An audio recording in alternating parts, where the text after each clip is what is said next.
Ассаламу алейкум, урматтуу биздин Москва шаарындагы мекендештер, жердештер, арыбаңыздар туугандар. Ар бириңиздерге Алла Тааланын мереми жана ырайымы болсун. Жана үй бүлөңүздөргө берекеси, ынтымагы болсун туугандар.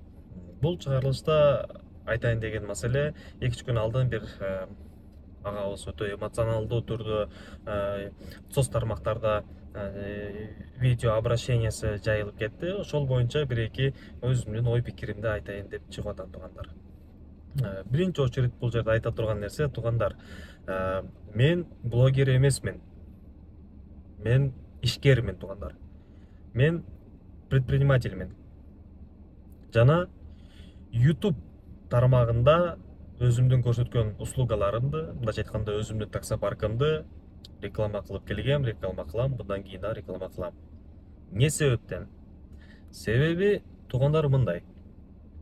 Азыркы учурда көптөгөн биздин мекендештер, жарандар Россия өлкөсүнө келип, кыштын күнү, суук күнүндө стройкаларда резина өтүктү кийип, балчык басып, суукта эмгектенип жүрүшөт. Өтө жашоого коркунуч алып келген альпинисттерибиз бар. Жана ошондой эле чоң агаларыбыз бар, дворник болуп иштеп жүргөн, бир жерде охранник болуп иштеп жүргөн. Ошондой кыйын погодада, кыйын условияларда акча таап, эмгектенип, айына 70-80 миң акча таап, анан бүт баардык расходтордон сырткары Кыргызстанга айына дегенде 20-25-30 миң акча жөнөтүлөт туугандар. Ошол боюнча айтайын деп турам. Ошол себептен туугандар, бул менин YouTube канал алып барышымдын максаты биздин жарандар, биздин мекендештер, менин бир боорлорум ошондой суукта ден соолугун түгө түшүп, жок кылбасын деп, оңойраак, жеңилирээк, жылуу жерде акча тапсын деген максатта гана мен видеоблог алып барам YouTube каналында. Анан ошол жерде мага айтып атасыздар, тапкан акчаңарды мактанбай эле ишти кыла бергиле деп атасыздар. Туугандар, айта кетейин ушул жерде. Мактанган деген нерсе бул такыр бөлөк нерсе. Бул мактанган туугандар, менин мынакей мындай 570 бар, менин 2 этаж 3 этаж үйүм бар. Биз мактанган жокпуз, биз сиздерге чтобы отчет болуш үчүн туугандар, чтобы биз жалган сүйлөгөнүбүздү билдириш үчүн ар бир күнүмдүк гана жашообузду тартабыз. Мынакей туугандар, чындыгында ушундай акча тапса болот күнүнө. Келиңиздер сиздер дагы иштеңиздер, кыйналбаңыздар суукта деген гана максат. Ошол себептен гана YouTube каналга биз блог тартабыз. Чтобы биз иш деген ишибизди биринчи көрсөтөбүз, биз мындайча айтканда бош сөз сүйлөбөйбүз, иш менен гана сүйлөйбүз биз туугандар. Аны ошол жерде таксыр айтып атат да, жанакы водительче, силер бирөөнүн рызкысына жанакындай кылып деп ыплас сөздөр менен келтирип койду. Ошол жөнүндө туугандар, бирөөнүн рызкысына деп сүйлөгөндө ар бир сөзүбүздү анализдеп, акылыбызды калчап сүйлөгөнүбүз бизге жакшыраак болот. Кудайдан, Алла Тааладан улук сүйлөп койбойлу. Алла Таала жазып койгон, айтып койгонга эле ар бир адам төрөлгөндө рызкысы менен төрөлөт, өлгөн күнгө чейин ошол рызкысы менен болот деген. Сиз мага дагы комментарийлерге ошондой нерсе келип атат, сен канчалагандардын рызкысына жанакындай кылып атасың, тигиндей кылып атасың, мондай кылып атасың деген сөздөр. Туугандар, мен канчалык сиздердин рызкыларыңыздарга киригишпейин, ал жагы бир Кудайдан. Кудай берем десе берет, бербейм десе бербейт туугандар. Анан ошол жерде дагы айтылып атат, көптөгөн биздин мекендештер, жарандар ушинтип келип алып, ушу блогерлердин айынан ушинтип кыйналып иштеп, анан гаилерге, ДПСниктерге түшүп, анан акчасын берип 10 миң, 15 миң берип атабыз деп атат. Мисалга ошол жерде айтып атышат да, ошол 10-15 такси турабыз, бардыгы кыргыз, анан бардыгынын регистрациясы жок экен, анан тигинде экен, документациясынан проблема экен. Ошон эсебинен ар бирибиз 15 миңден акча берип, 10 миң, 15 миң акча берип чыгып атабыз деп атат. Туугандар, ал ошол регистрация менен Яндекс доставканы реклама кылган, Яндекс таксини реклама кылган блогердин кандай тиешеси бар? Же ал баланын регистрациясын ошол блогер жасатып берди беле? Акыл калчап көрөлү туугандар. Андай нерсе болушу мүмкүн эмес. Раз уж башка мамлекетте жүргөндөн кийин, бөтөн элде, бөтөн жерде жүргөндөн кийин ошол жердин закондорун ар бирибиз сыйлашыбыз керек, урматташыбыз керек, жана ошол нерсеге баш ийишибиз керек туугандар. Баш ийишибиз керек. Баш ийип ошолор айткан нерсени кылыш керек. Айрыкча биз жолдо жүргөн биз водительдер.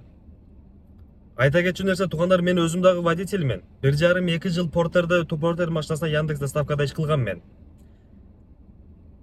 Анан таксыр айтып атат, азыр мынакей вот, короче, приложениеден бери текшерип атат. Сен мынча миң табат экенсиң, давай мага 10 миң, 15 миң бер. Ал ТПСниктин, гаишниктин, туугандар, сизди токтотуп, приложениеңди бер, мен көрөйүн, акча көрөйүн, сен мындай экенсиң, мага мынча акча бер деген нерсе, бул акылга сыйбаган нерсе. Эсе ошондой нерсе кылып аткан болгон болсо, раз уж ладно, камерасын жаксын ошол жерде. Бул менден мындай акча сурап атат, анын эч кандай полномочиясы жок, биздин личный, ал конфиденциальная информация, туугандар, ал. Ошол туугандар, жолдо жүргөндөн кийин документти толукташ керек. Бардык водитель билет, ар бир кычыкта, ар бир уголда туугандар гаишниктер, ДПСниктер турат. Ал мындайча айтканда, документтерине начар мамиле кылган бул адамдын өзүнүн гана, туугандар. Ага эч кандай блогердин тиешеси жок. Анан ошол нерсени айтып кетейин, туугандар. Мен блогер эмесмин.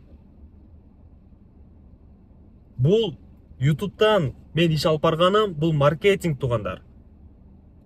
Айтып атат да, мисалы үчүнчү, азыр мага да комментарийге көптөгөн жаман сөздөр келип атат, скриншотторун ол жака чыгарып коем. Туугандар, силер айтып атасыздар, сен мактанба, сен бирөөнүн ыркысын тигиндей кылба. Бул суроолорго жооп бердим. Анан дагы мындай вопрос келип атат, сен эртең ушуну чыгара бересиңер, анан аркы государство көрөт, анда бирдемкени ойлоп чыгат, дагы бир закон чыгат, дагы биз кыйналабыз деп атасыздар.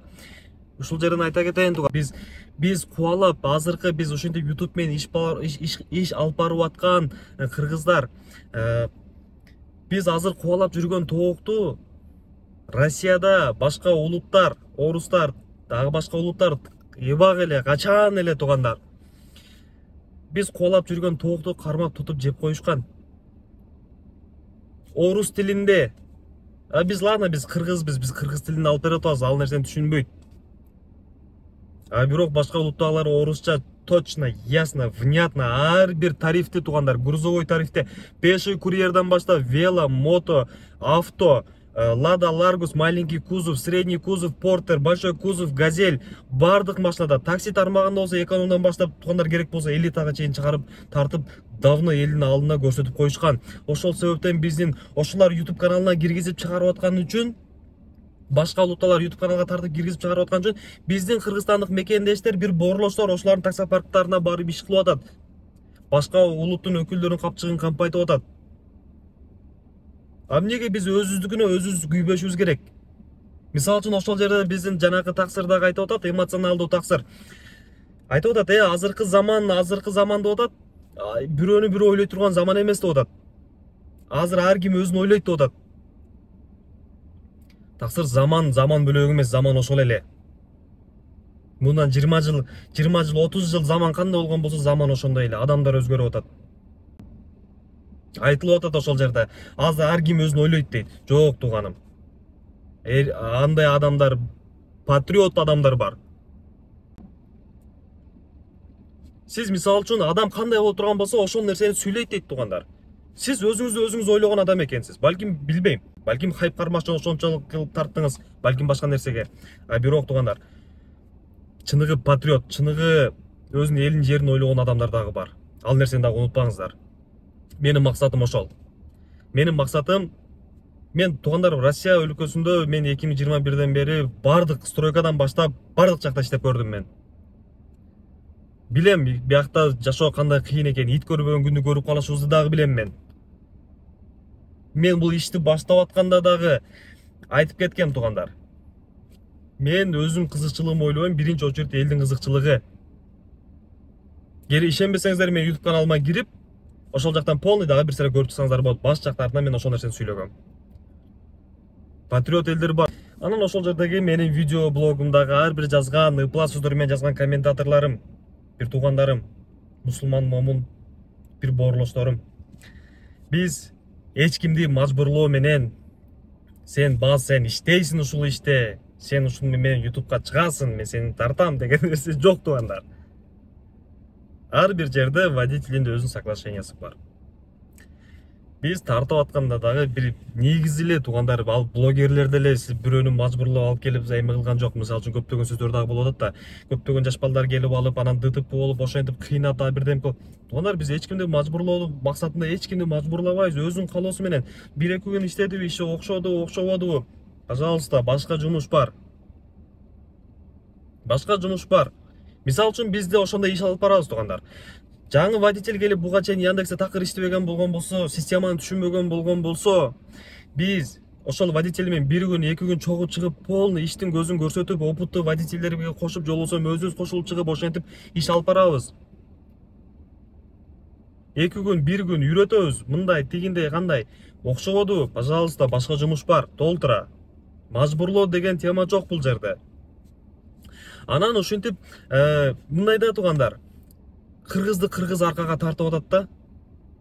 Мисалга ала турган болсок туугандар, кечээ күнү Россияда мобилизация болгон учурунда биз өзүбүздүн Кыргызстанды алайлы. Кыргызстанга канчалаган орустар кетип калышты, качып кетишти. Кыргызстанга барды. Кыргызстанга барып, ошол жакта блогер болуп, Кыргызстан жерлерин, элдерин тартып, наркысын тартып, беркисин тартты. Сонун деп кол чаптыңыздар. Сонун тартат экенсиң, молодец, сары кыргыз деп. Анан ошентип сүйлөп чыгып, анан кийин ошондон кийин дагы маселе болду. Келди эми ошол Израилди колдоп коелу. Кана бирөөңүздөр бир чыгып ошону бир соттоп же болбосо бирдемке кылган жоксуздар. Болбосо Палестинада биздин момун мусулман бир туугандар орусу баардыгыңыздар мактап, молодец, сонун азаматсың деген сыяктуу нерселер көп болду. Палестина менен Израиль боюнча айткандан кийин эч кимдер унчуккан жоксуздар ошого.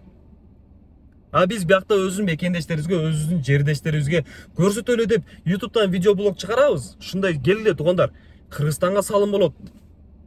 Өзүнүн үй бүлөбүзгө салым болот деген максатта гана келиңиздер, иштеңиздер. Туура келсе деген жагы туугандар. В целом ошондой туугандар. Кимдир бирөөгө сөздөрү моор тийип, катуу тийип калган болгон болсо кечирим сурайм. Мен айткан нерселерге дагы да бир түшүнбөстүктөр болгон болсо, жаман ой пикирлери болгон болсо, жок сеники туура эмес деп турган болгон болсо, маселе чечишкиси келген болгон болсо, туугандар, пожалуйста, менин YouTube каналыма бардык жерде Telegram, WhatsApp, сотовый бардык номер көрсөтүлгөн. Чалыңыздар, маектешебиз.